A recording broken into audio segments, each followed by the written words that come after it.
després de 3 derrotes doncs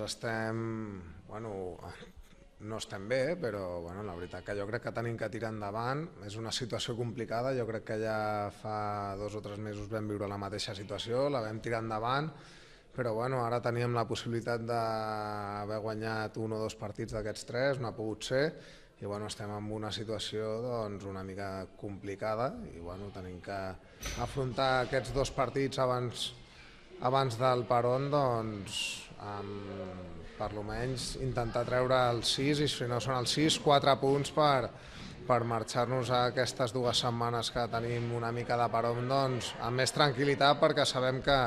els altres equips jugaran i puntuaran i ens podrem quedar en una situació una mica compromesa. Bueno, llevamos 3 semanas consecutivas perdiendo y la verdad que el equipo está pasando por una mala situación, está con perdón con la palabra jodido.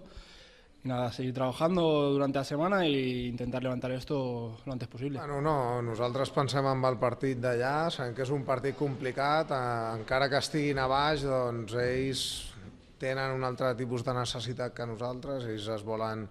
salvar com sigui i jo crec que serà un partit molt complicat. Mirem només aquest partit, després ja afrontarem el partit de casa de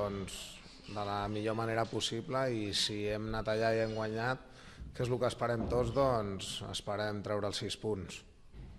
Sí, vivimos una situación parecida en la primera vuelta y se salió hacia adelante ganando 3 partidos y al final mirando otros objetivos que estuvimos mirando, perdimos esta semana y hay que reaccionar pronto e intentar sacar